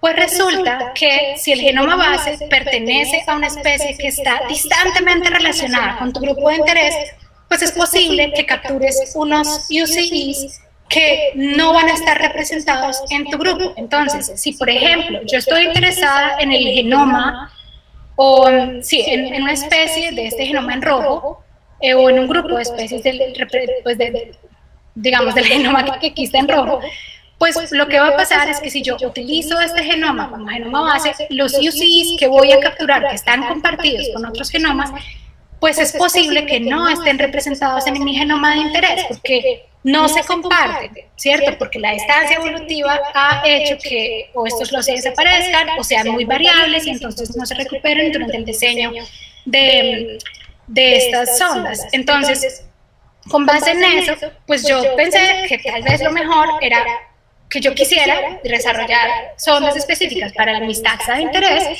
y además que yo quería probar algo que no se había hecho antes, y era generar UCEs únicamente codificantes de proteínas. Entonces, ese es, digamos, que el mayor aporte de este artículo. Y diseñé las sondas. Para poder diseñar las sondas, entonces primero se tenían que producir recursos genómicos. No hay demasiados genomas para Oestroidea en las bases de datos hoy en día, entonces yo tuve que secuenciar un genoma, secuenciar el transcriptoma y utilizar estos recursos y otros recursos que sí estaban publicados en GenBank para el diseño de estas sondas. Entonces aquí a modo general está como digamos que la manera como se producen los UCEs, cómo se diseñan los props. Entonces, pues en principio lo que uno hace es alinear los genomas de los organismos de interés y luego, entonces, a partir de esto se identifican los UCEs y a partir de esos UCEs se diseñan los props o las sondas, ¿cierto? Los UCEs, la región central, que es como esa región que es súper conservada, tiene unos 120 pares de bases, y las regiones flanqueantes, pues es lo que, digamos, que le sobra a los dos lados para completar 180 pares de bases. Entonces, cada sonda tiene más o menos 180 pares de bases. A cada una de estas sondas se le generan primers en 3 o 2 diferentes regiones del UCE, ¿cierto? Para asegurar que no lo capture. Luego, entonces, esas sondas se mezclan con el ADN de los organismos que no le interesa, ocurre la hibridización, se hace la secuenciación. Ya voy a mostrarles cuál fue la modificación que yo hice. Luego, entonces, se ensamblan los contigs, como ya había explicado Flavio en su presentación anterior. Se producen, entonces, árboles de especies y árboles de genes, y finalmente, dependiendo del enfoque que cada uno quiera usar, si quiere usar métodos de coalescencia u otros métodos, pues bueno, eso ya es como la decisión de cada investigador. La variación que yo hice con respecto a este método es que, como yo quería solo capturar UCEs que codificaran proteínas, pues entonces lo que yo hice fue generar los props y luego filtrarlos a través con el uso del transcriptoma que yo había secuenciado, y capturar únicamente los props que se encontraran en ese transcriptoma, ¿cierto? De esa manera, entonces, todos mis props iban a estar únicamente asociados a proteínas y a regiones del genoma que se codifican. Lo que encontré, entonces, fue una filogenia muy resuelta de todas estas familias. Ahora les voy a mostrar un poquito con más detalle los resultados. Incluí 184 taxa. Y digamos que algo interesante con respecto a los props es que yo logré, digamos, generar UCEs para todos los linajes que están dentro de los Oestroidea, casi que independientemente de la cantidad de ADN que se utiliza al principio, ¿cierto? Entonces, esto significa que si yo tengo organismos que provienen de museos cuyo ADN está muy degradado, igual tengo una muy alta posibilidad de recuperar UCEs. Acá está el ejemplo de la familia Antomine, por ejemplo, que no está filogenéticamente tan cercana a los sarcofágidos, que fueron, pues el genoma base que se utilizó fue el de un sarcofágido, y aún así la cantidad de UCEs que se generaron, pues está cercano a los mini. Entonces, lo que quiero decirles con esto es que los props que yo desarrollé pueden ser utilizados no solo para las familias que están dentro de Oestroidea, sino dentro de los caliptrados en general. Algo interesante de este estudio es que el 35% de los especímenes que yo utilicé eran especímenes de museo. Algunos de ellos colectados hasta hace 126 años. ¿Sí? En realidad, la edad de los especímenes, de cuando fueron colectados, estaba entre 25 y 50 años. Pero hubo algunos especímenes colectados hace 126 años de los que yo logré obtener UCEs. Entonces, acá lo que quiero mostrar es como el valor de las colecciones y por qué es tan importante utilizarlas en nuestros estudios filogenómicos. Aquí está un poquito más detallada la distribución de los ejemplares que yo utilicé y de dónde provenían ellos, cómo habían sido preservados. Finalmente, aquí está la filogenia. Entonces, para los interesados moscólogos que están viendo esta presentación, pues bueno, lo que encontré es que los mesembrinelidos son el grupo hermano de todas las demás familias de Oestroidea, que el grupo hermano de los sarcofágidos son los Oestridae, aunque los Oestridae no se recuperan monofiléticos, y esto ya ha sido súper común en otros estudios filogenómicos como el de Sujata Kuti publicado el año pasado. Encontré que los Polenidae, que antes eran considerados como un linaje de Califoridae, han sido elevados entonces a nivel de familia como Polenidae, ya no como Polenine, y son el grupo hermano de los taquínidos.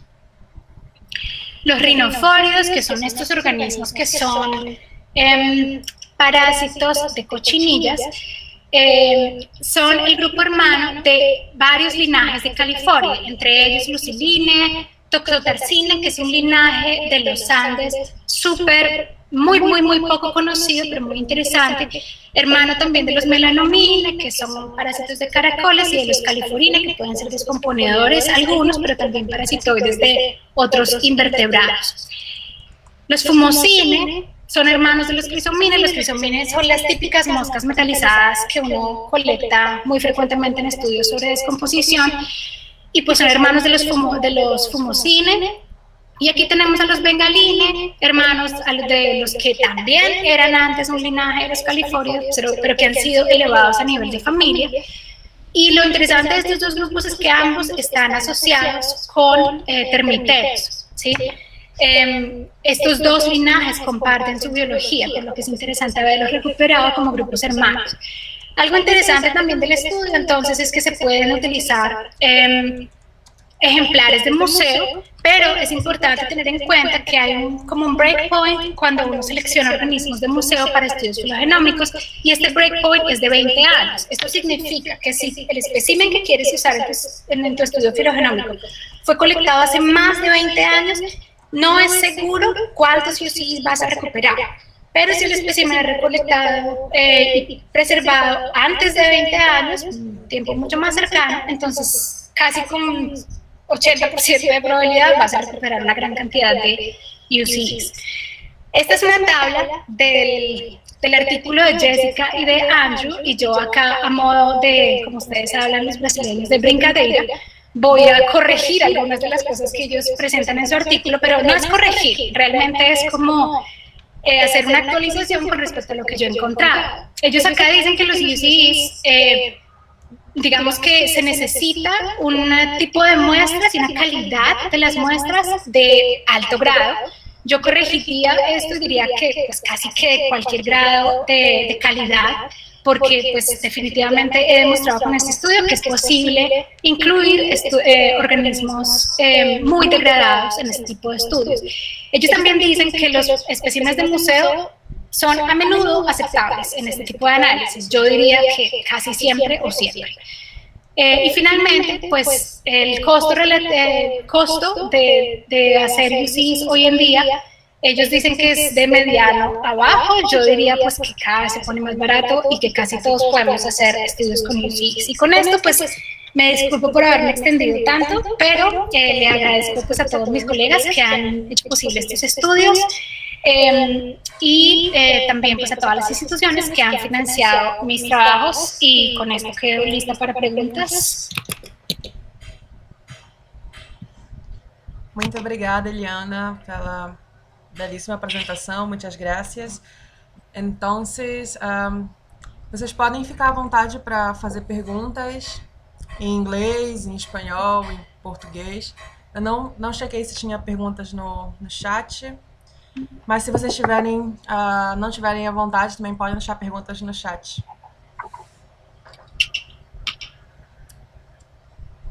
Alguém? Marcos. Marco Mariño, un saludo para Marco, que es uno de los que realizó los primeros estudios de osteoidea con marcadores mitocondriales. Saludos a Marco. Felipe, você ia falar alguma coisa? Ligou o microfone? Fica à vontade. Eu mandei pelo chat. Eliana, Felipe pergunta: você poderia comentar sobre oportunidades de pós-doutorado com a esteroide em instituições da Europa? Bueno, digamos que en Alemania, que es el país en el que yo trabajo, hay posibilidades para hacer estudios de maestría y de doctorado apoyados por una organización que se llama DAAD. Ellos, lo voy a poner aquí en el chat, ellos financian este tipo de estudios para personas que quieran hacer estudios de posgraduación. Y digamos que en el museo tenemos en este momento el objetivo en el centro donde yo trabajo, que es el Centro para el Estudio Integrativo de la Biodiversidad, tenemos el objetivo de implementar, bueno, estamos implementando los UCIs, el estudio también de genomas, y por supuesto yo trabajo con nuestra idea y estaría interesada de tener estudiantes, visitantes, trabajando con estos métodos, de manera que me pueden escribir y podemos hablar de las posibilidades. También sé que la fundación, la organización, como no sé si se llama Fundación Organización CAPES de Brasil, tiene un acuerdo, tiene un convenio con la Fundación Humboldt de Alemania, y ellos financian estudios postdoctorales y estudios de doctorado para brasileños. Entonces, para aquellos interesados, pues esta es otra oportunidad. Aquí yo veía que Tales preguntaba si yo he trabajado con especímenes tratados con HMDS, y yo sé que Tales pregunta esto porque él trabaja con Fóride, sí. Y pues este es un método que se utiliza con estos organismos tan chiquititos. Yo no he trabajado con organismos tratados con estos métodos, pero digamos que las cantidades de ADN que se utilizan, al menos en los estudios de elementos ultraconservados, son muy pequeñitas, por debajo de los 10 nanogramos, de manera que es posible que inclusive en organismos tratados con estas sustancias se pueda recuperar ADN y se puedan recuperar UCIs. Algún ejemplo que puedo darles en este momento es que cuando yo estaba realizando todos los análisis moleculares de estos insectos, había algunos que habían sido recolectados hacía mucho tiempo. Cuando hacía la lectura de cuánto ADN había logrado capturar después de una extracción, había organismos que me daban 0, que el dispositivo que yo estaba utilizando para saber cuánto ADN había obtenido no era capaz de medir la cantidad de ADN que yo tenía porque era muy baja. Aún así, yo incluí estos ejemplares en mis análisis y recuperé UCIs.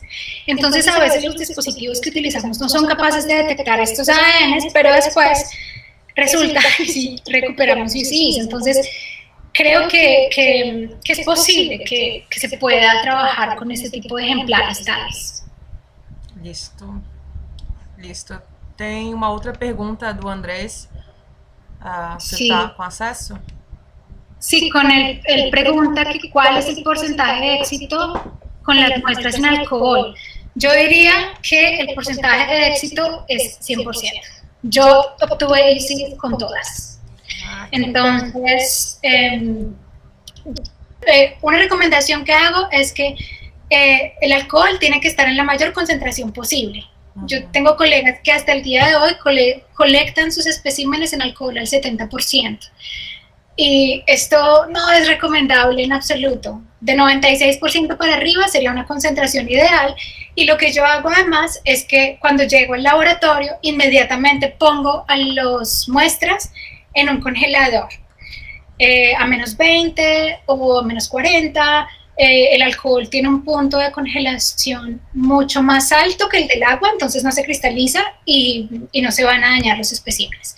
Entonces, yo lo que recomendaría es como cualquier muestra en alcohol, pero preferiblemente mantenida en un congelador. Certo, listo.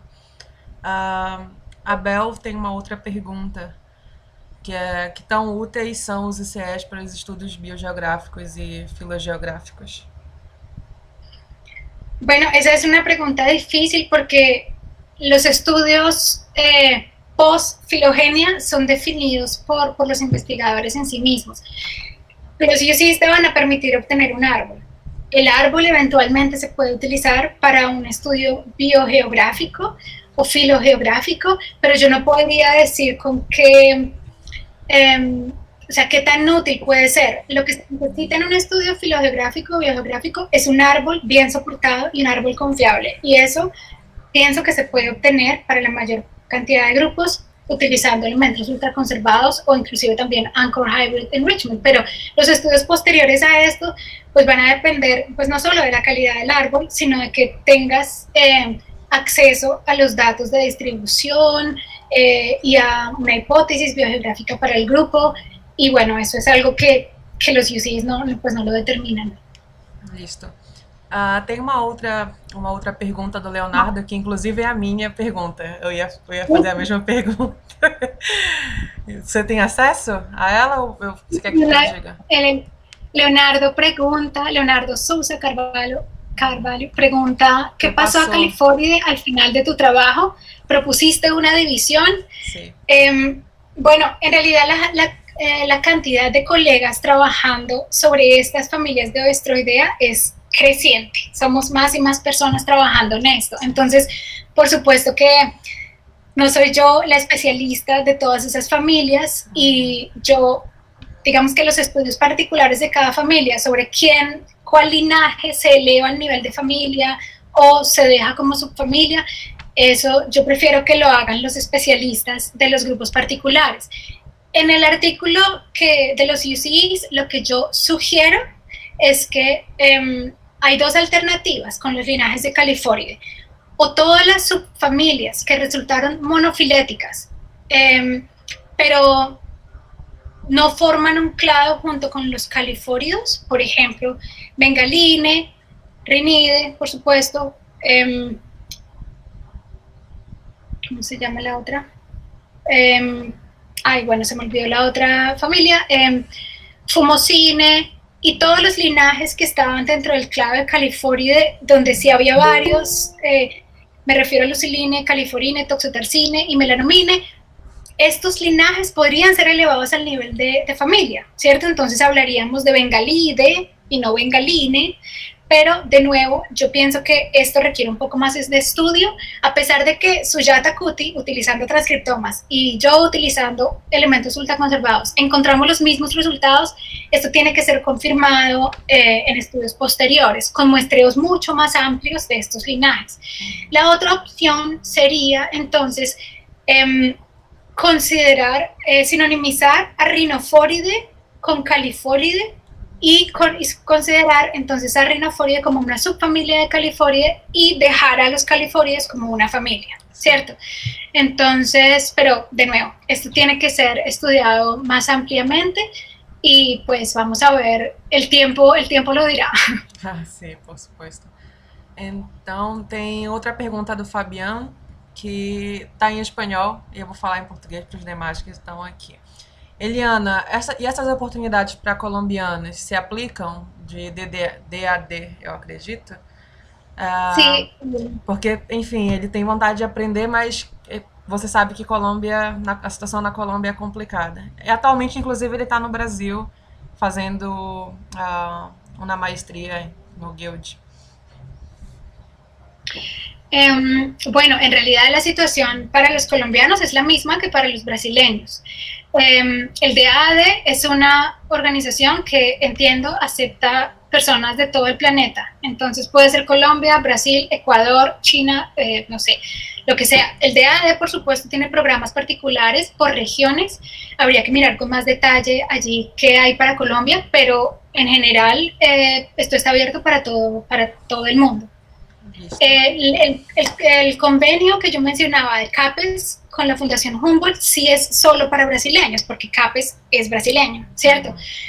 Habría que mirar en la Fundación Humboldt si hay algo para otras nacionalidades, pero la verdad no estoy segura de eso. Ok, listo. Tem uma segunda pergunta também do Felipe Godin.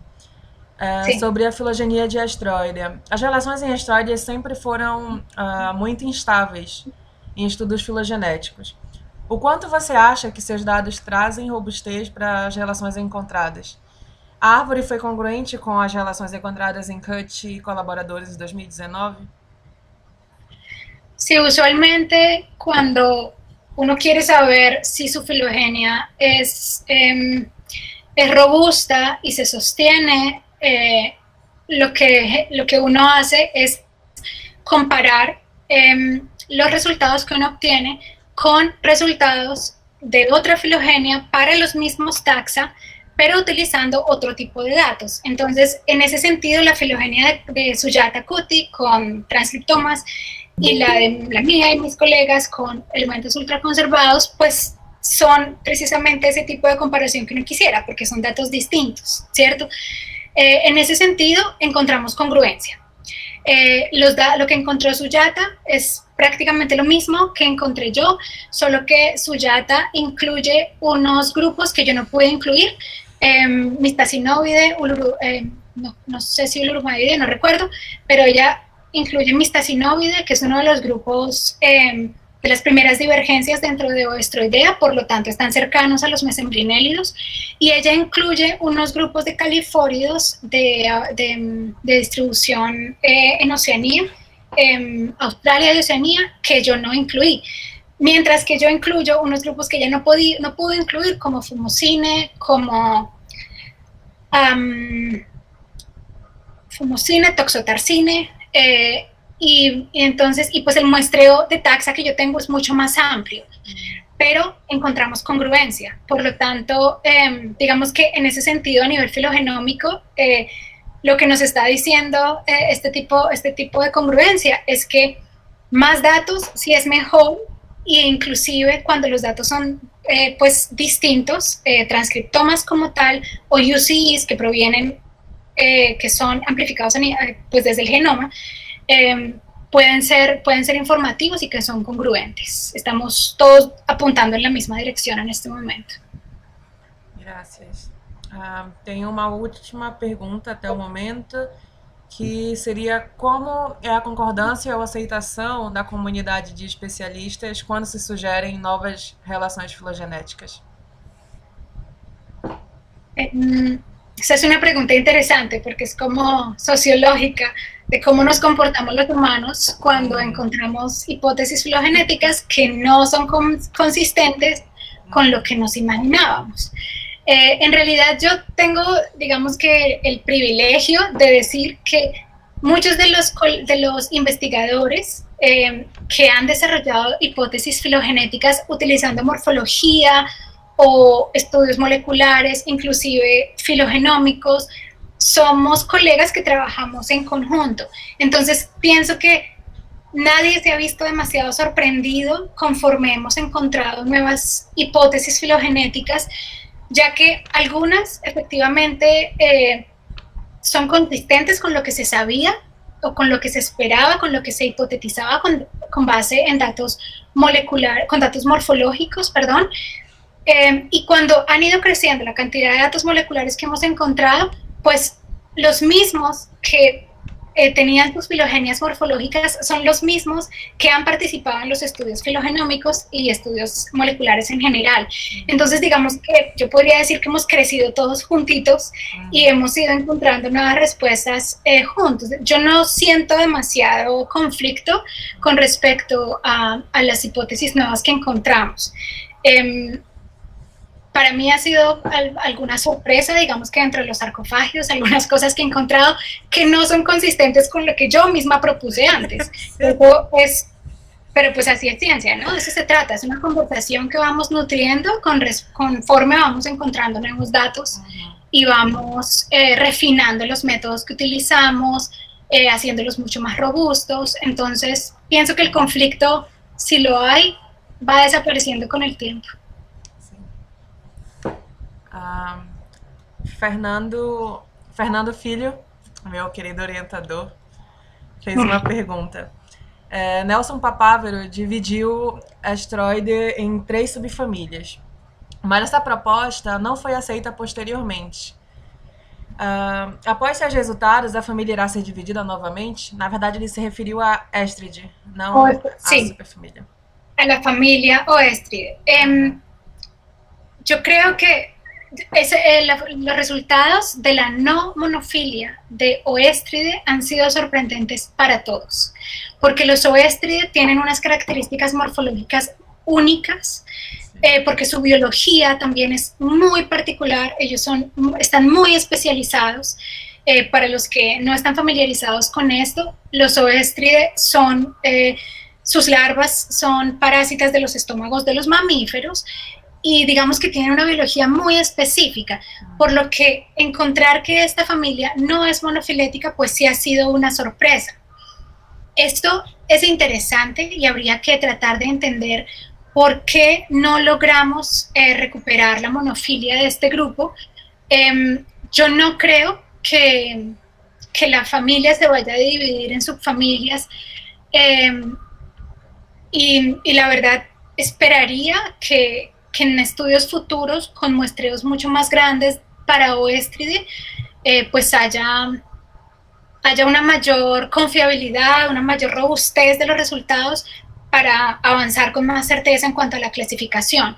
Pero por ahora las 4 subfamilias de Estride siguen siendo las subfamilias y Estride se sigue considerando una familia.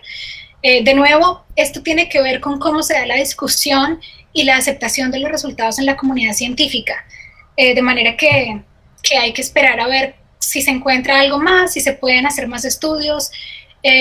Particularmente en el estudio que yo hice, yo no pude incluir tantos Estride porque no son tan fáciles de colectar y porque en las colecciones hay una subrepresentación de estos grupos precisamente porque no son fáciles de colectar. Entonces no fue fácil para mí incluir muchos más de los que incluí. Perfeito, listo. Alguma outra pergunta? As perguntas do chat já terminaram. Vocês podem ficar à vontade para deixar mais perguntas ou ligar o microfone para falar e interagir com a gente. Isso aqui tem que ser mais... A ideia é que vocês se soltem mais para falar e tudo. Então, fiquem à vontade. Tem uma outra pergunta, chegou agora para mim, da Emília Albuquerque. Não é uma pergunta, perdão. É um comentário dando felicitações. E o Fernando perguntou se você incluiu o mistacinóbide na análise. Não incluí o mistacinóbide, não tinha exemplares. Sim. Então, mais alguma pergunta? Vocês têm mais alguma coisa para falar? Fiquem à vontade novamente. Bueno, mientras de pronto surgió otra pregunta, quería, ya que Fernando hace la pregunta sobre mistacinóbide, quería aclarar un asunto, y es que ya que los QCs con los que yo trabajo son codificadores y fueron filtrados utilizando un transcriptoma, yo pensaría que los datos de transcriptomas que publicó Sujata y colaboradores deberían ser compatibles con los datos que nosotros publicamos con los UCs, de manera que yo esperaría que estos datos puedan ser analizados en conjunto eventualmente, y entonces ahí ya tendríamos un muestreo mucho más amplio que incluya mistacinóbide, ulurmaide, bueno, los amenine, creo que se llaman, y otros grupos que yo não pude incluir. Sim, claro. Então, não tem mais perguntas no chat, eu acho que a gente não vai mais ter pergunta. Gostaria de te agradecer muito, Eliana, por aceitar o convite. Em momentos de pandemia, a gente está se reinventando, tentando conversar sobre ciência das formas que a gente tem, nesse caso online, e poder conversar com alguém que está literalmente do outro lado do mundo, em Berlim, um fuso horário diferente da gente. É muito gratificante, nos deixa muito feliz de poder acompanhar como estão sendo desenvolvidas as pesquisas em outro lado, especialmente para mim, que trabalho com sarcofágide. E, enfim, gostaria também de agradecer muito ao Flávio por aceitar o convite e fazer esse apanhado geral para quem ainda está iniciando em estudos filogenômicos. Aqui no Brasil, usualmente, a gente acha que não dá para fazer estudo filogenômico por conta de recurso e tudo mais, mas a gente tem visto que algumas pessoas estão se arriscando com parcerias, com colaborações de outras pessoas, de outros lugares, e isso é muito legal de acompanhar e de ver que é possível de fazer. Então, o GE, o Grupo de Estudo de Artrópodes da Amazônia, agradece muito vocês, agradece as pessoas que assistiram, que interagiram. E na quinta que vem a gente vai ter mais uma rodada sobre estudos filogenômicos. E toda quinta-feira a gente vai ter outros assuntos relacionando ao estudo de artrópoda em geral. E é isso, eu gostaria de agradecer muito vocês, todos vocês que se disponibilizaram, os palestrantes. E acompanhem a página do GEA nas redes sociais para ficar atualizado das próximas palestras. E muito obrigada, de verdade.